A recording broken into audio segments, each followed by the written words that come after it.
같이 말씀 나누겠습니다. 어제 두 번, 세 번의 예배를 드리고 한 주의 시작을 맞이한 오늘 이 시간 정직하게 한번 생각해 보면 좋겠습니다. 요즘 우리는 또 나는 하나님과 어떤 관계에 있습니까? 하나님과 나만 봤을 때 가까이 있나요? 아니면 조금 멀어져 있나요? 예전만큼 은혜가 잘 느껴지지 않고 기도에도 마음이 움직이지 않는 때가 있습니다. 어느덧 습관처럼 이어가는 신앙생활을 하고 있는 내 모습을 발견할 때도 있습니다. 그때 하나님은 우리를 꾸짖기보다 아담을 찾으며 물으셨던 그 질문으로 우리에게 찾아오십니다. 내가 어디 있느냐? 이 본문 전체는 아니지만 이 본문은 어제 옛꿈 친구들과 봤던 본문이기도 한데요. 제가 계속 말씀을 준비하면서 이 내가 어디 있느냐라는 하나님 아담에게 하신 하나님의 말씀이 저에게 하시는 말씀 또 우리 교회 하시는 말씀 같아서 이 말씀을 준비하게 되었습니다.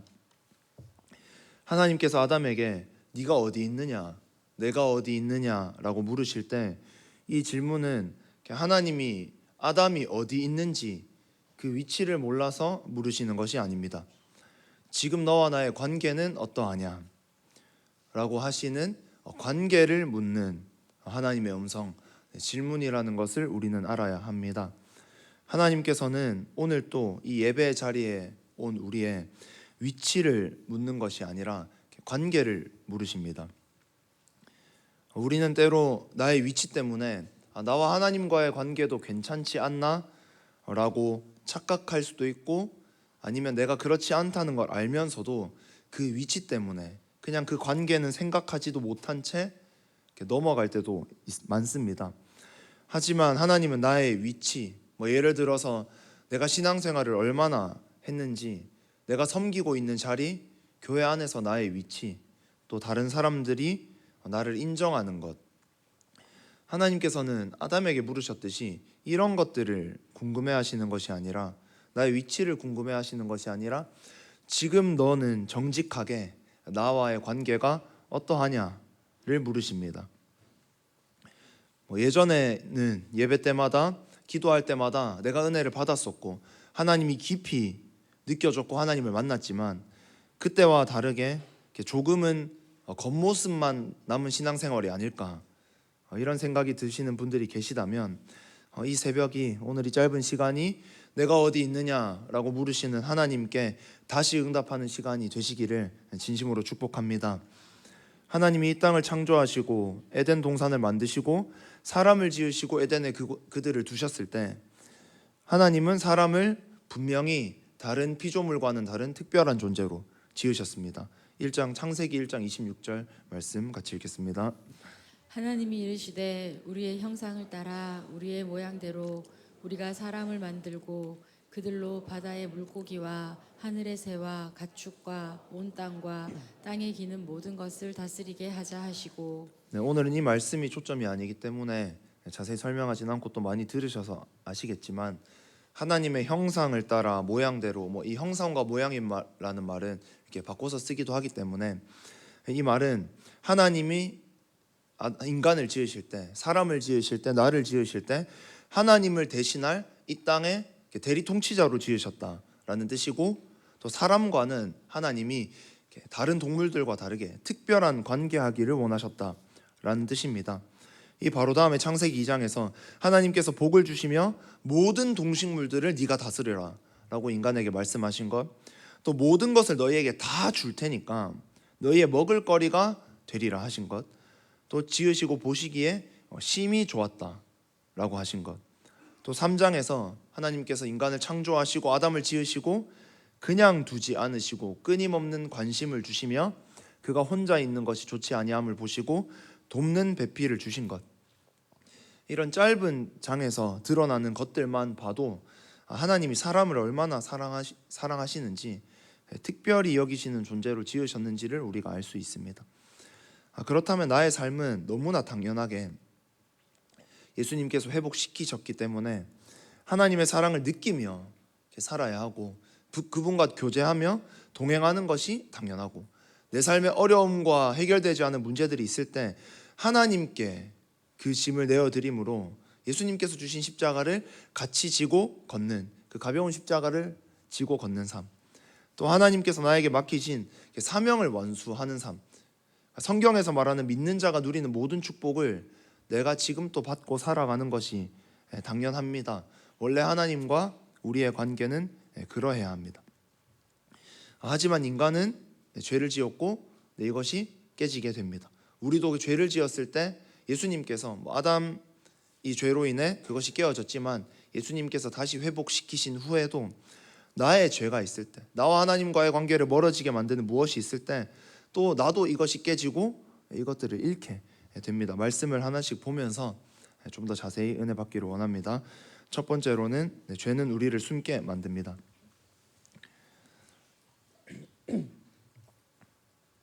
하나님과의 관계가 좋을 때는 그렇지 않다가 죄가 나에게 들어오면 하나님과 멀어지면 사람은 그전에는 보이지 않던 육적인 것에 눈을 뜨게 되고 내가 그토록 좋아하던 하나님을 두려워하게 됩니다. 또 멀게 느껴지게 됩니다.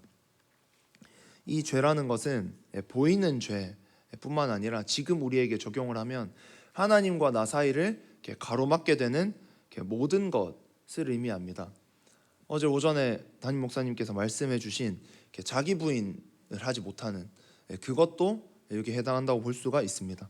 7절 말씀을 보면 원래 하나님과 관계가 참 좋았던 아담과 하와는 하나님께서 그들을 대리 통치자로 세우셨고, 말씀 계속 띄워주시면 됩니다. 대리 통치자로 세우셨고 그들과 끊임없이 관계하기를 원하시고 지으시고 그냥 두신 것이 아니라 계속 살피시고 돌보시는 그 하나님, 대화하시고 동행하시기를 원하시는 그 하나님, 그런 관계를 유지하던 그들은 죄를 짓고 이렇게 눈이 밝아집니다.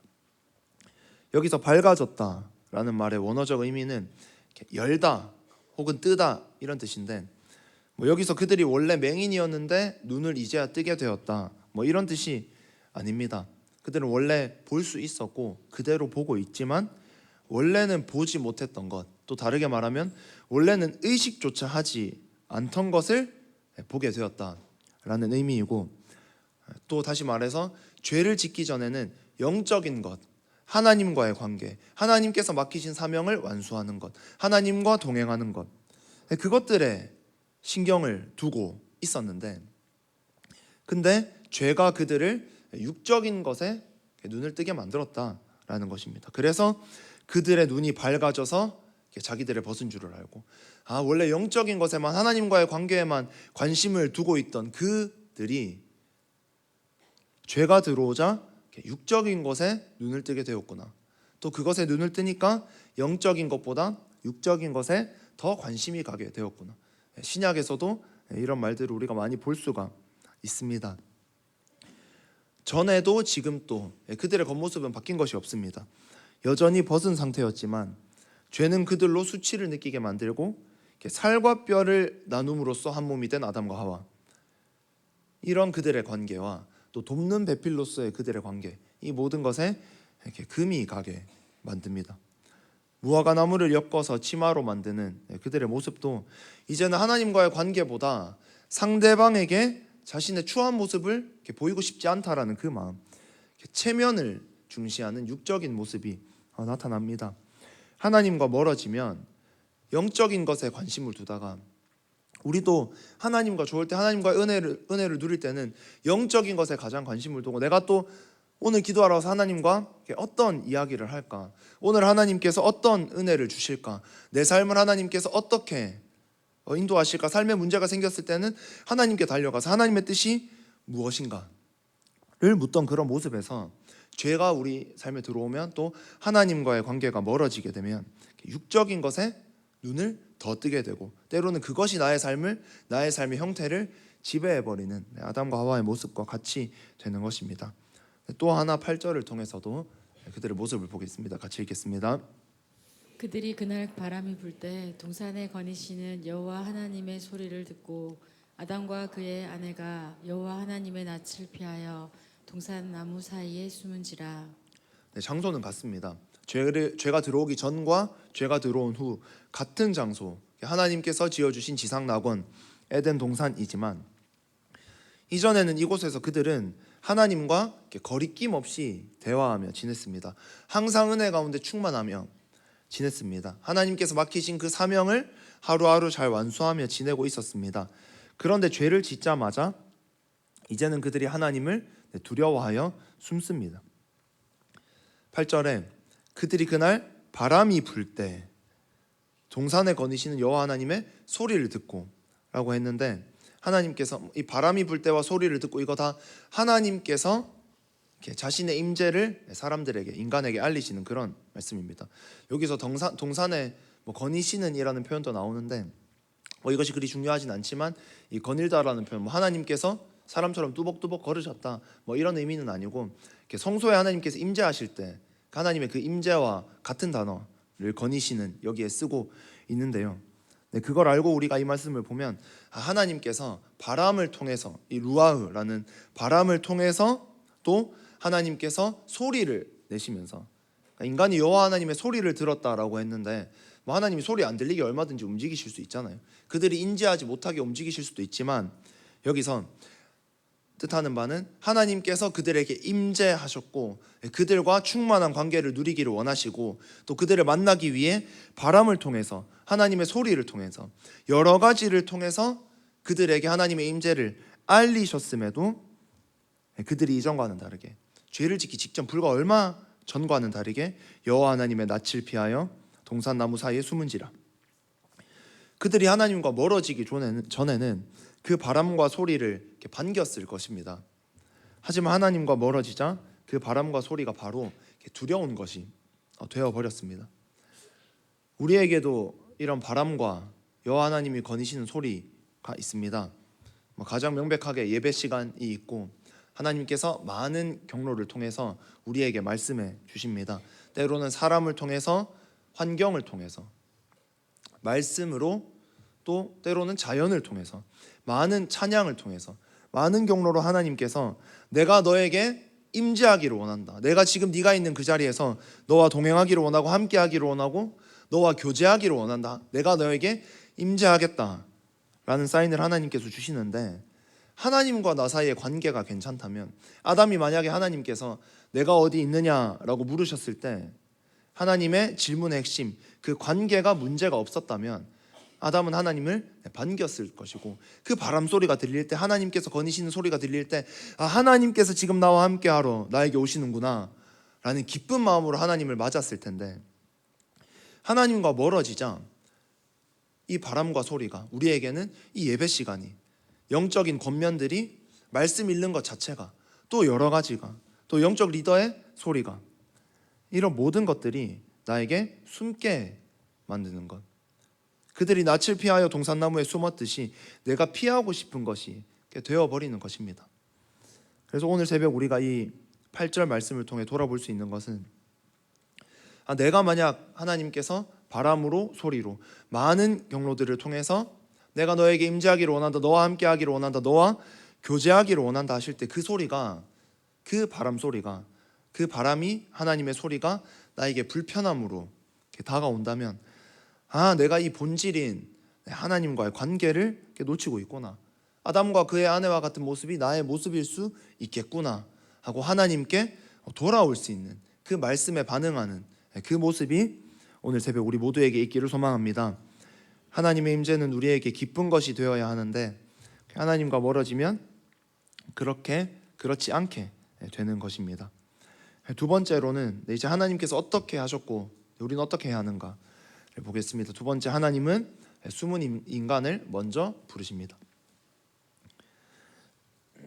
오늘 말씀 제목이 나오기도 하는 9절 말씀 같이 읽겠습니다. 여호와 하나님이 아담을 부르시며 그에게 이르시되 내가 어디 있느냐. 하나님은 아담에게 네가 어디 있느냐고 하시면서 찾으셨습니다. 숨어 있는 아담을 불러내기 위함입니다. 죄를 지은 인간이 거룩하신 하나님을 먼저 찾아갈 수가 없습니다. 하나님께서 아담을 그대로 두셨으면 아담은 하나님을 배신했고 모든 것 선악을 알게 하는 나무 그것만 건드리지 말고 다 해도 된다라고 하셨지만 하나님을 배신하고 등 돌리고 하나님께로 숨었습니다. 그러면 하나님께서 그냥 아담을 그대로 두셨으면 죄의 문제는 영원히 해결되지 않았을 것이고 지금 우리도 예수님을 믿고 구원받을 수 없었을 것입니다. 하지만 하나님께서는 죄로 숨은 자에게 또 지금 우리에게 어떤 죄가 특정한 죄가 있을 수도 있고 아니면 그냥 다양한 이유들로 하나님과 멀어져 있다면 하나님과 멀어져 있는 자에게 오늘 예배를 통해서 또 많은 것들을 통해서 먼저 하나님께서 찾아오십니다. 이때 아담에게만 그러신 것이 아니라 구약의 많은 사람들에게도 먼저 찾아오셨고 신약의 많은 사람들 제자들에게도 먼저 찾아오셨고 오늘 우리에게도 오늘 새벽을 통해 먼저 찾아오셨습니다. 이 문제를 나와 함께 풀어보자. 언제까지 나를 피하며 그대로 숨어 있을 거냐, 나의 바람과 소리를 듣고 그렇게 피할 것이냐 라고 하면 하나님께서 문제 해결을 우리에게 요청하시는 것입니다. 10절에 이르되 내가 동산에서 하나님의 소리를 듣고 내가 벗었으므로 두려워하여 숨었나이다. 내가 어디 있느냐라고 물으실 때 하나님께서는 아담의 위치를 물은 것이 아니라 관계를 물으셨습니다. 그렇다면 하나님, 내가 죄를 지어서 하나님과의 관계가 멀어졌습니다. 하나님, 내가 염치 없지만 이것을 회복할 방법이 있겠습니까? 라고 해야 됐지만 아담은 그 하나님의 부르심에 벗었으므로 두려워하여 숨었다라고 했습니다. 언뜻 그냥 지나가듯이 이 말씀을 읽으면 이게 사실 같지만 사실 이건 거짓말입니다. 아담은 그 전에도 벗고 있었습니다. 이전부터 벗고 있었고 하나님과의 관계가 좋을 때는 그것이 전혀 문제가 되지 않았습니다. 하지만 죄의 대가를 알았기 때문에 내가 죽겠구나 이 생각을 했기 때문에 변명하며 두려워 숨은 것입니다. 내가 하나님께로 숨어 있을 때 하나님께서 나를 분명히 오늘 새벽과 여러 시간들을 통해서 부르십니다. 그 숨고 있는 자리에서 나와서 회복할 수 있는 우리 모두가 될 수 있기를 소망합니다. 아담처럼 이런저런 변명을 대며 하나님께 또 한 번 피하는 것이 아니라 그때 하나님께 나아올 때 하나님께서 그 문제를 해결시켜 주시는 것입니다. 11절에 문제를 해결하고자 하나님께서 부르시고 누가 너의 벗었음을 알렸느냐, 그 열매를 먹었느냐. 그러니까 아담은 회피성 답변을 하지만 11절 다시 보여주시면 아담은 회피성 답변을 하지만 하나님께서는 다시 그 문제의 본질을 짚으십니다. 네가 나에게 죄를 지어서 나와 멀어진 것이 아니냐, 내가 먹지 말라 한 그 나무의 열매를 네가 먹어서 그런 것이 아니냐라고 물으시고 그래서 아담이 그때라도 돌아왔으면 좋았을 텐데 또 한 번 회피성 대답을 합니다. 12절 말씀 같이 읽으면 좋겠습니다. 읽겠습니다. 시작. 아담이 이르되 하나님이 주셔서 나와 함께 있게 하신 여자 그가 그 나무 열매를 내게 주므로 내가 먹었나이다. 이때도 아담은 여자에게, 그 다음 말씀 우리가 보진 않았지만 여자는 또 뱀에게 그 책임을 전가시키고 회피를 합니다. 하나님께서는 다 하시고 물어보셨고 물론 죄의 대가를 치러야 하겠지만 하나님께서 말씀하셨으니 하나님께서는 회복을 위해 부르셨습니다. 지금 나와 멀어져 있는 하나님과의 그 관계, 뭔가 어그러져 있는 그것, 나는 아담처럼 죄를 짓지 않았는데 라고 하고 나에게 해당되는 말씀이 아니다라고 생각하는 것이 아니라 정말 하나님과 내가 소통되지 않는다면, 하나님께서 나를 처음 지으셨을 때 그 뜻대로 내 삶이 되어 있지 않는다면 분명히 뭔가 하나님과 멀어져 있는 것인데, 그렇게 하나님께서 예배를 통해 말씀을 통해 다양한 시간들을 통해 나에게 관계를 회복하자, 나와의 문제를 해결하자라고 요청하심에도 아담처럼 두 번, 세 번 회피하는 것이 아니라 하나님께 정직하게 나아올 수 있는 그 용기가 우리에게 있기를 소망합니다. 하나님께서 다 하시고 회복을 위해 먼저 찾아오셨음에도 아담과 하와는 거짓말했고 다른 사람에게 책임을 전가시키는 말로 상황을 회피하려고 했습니다. 하나님께서 오늘 또 나에게 찾아오셔서 숨어있는 나에게, 하나님과의 관계가 이전과 같지 않은 나에게 나의 위치, 교회를 오래 다녔고 모태신앙이고 교회에서 어떤 위치에 있고 이런 것들로 하나님과의 관계의 본질의 문제를 회피하고 있는 나에게 네가 어디 있느냐라는 사랑의 음성을 들려주실 때 숨어있는 모습, 변명하고 있던 모습, 나의 위치에 속아 관계가 괜찮다고 생각하고 있던 모습 모두 던지고 벗어던지고 하나님께 나아가야 합니다. 그럴 때 하나님께서는 그동안 나의 회피성 모습 때문에 너무나 주고 싶어도 주지 못했던 그 은혜를 우리가 그 모든 것을 벗어던지고 하나님께 안길 때 그 폭포수와 같은 은혜를 우리에게 그때부터 부어주실 줄 믿습니다. 하나님께서는 이렇게 반응한 아담과 하와도 결국 버리지 않으시고 손수 가죽옷을 지어 입히시고 그들을 보호하시고 또 마침내 아담과 맺은 언약을 잊지 않으시고 예수를 보내심으로 우리를 구원해 주셨습니다. 내가 어디 있느냐라는 이 질문은 우리의 위치가 아니라 관계를 물으시는 것입니다. 그 하나님께 모든 것을 다 내려놓고 때로는 나의 부담조차 다 내려놓고 마음껏 안기는 새벽이 되기를 소망합니다. 나에게 이 문제 난관이 있을 때 뭐 이렇게 해결하면 되겠지, 이 시간이 필요하겠지, 이거 하면 되겠지 라고 생각하지만 결국 문제의 본질은 하나님과의 관계에 있습니다. 이것을 직면함으로 또 하나님의 초점이 꾸짖음에 아니라 회복에 있구나를 기억함으로 나의 안위를 다른 곳에서 찾는 것이 아니라 유일한 소망이신 하나님께, 유일한 구주이신 예수님께 찾는 오늘 새벽이 되시기를 축복합니다. 그럴 때 진짜 회복, 진짜 은혜가 시작될 줄 믿습니다. 같이 기도하겠습니다.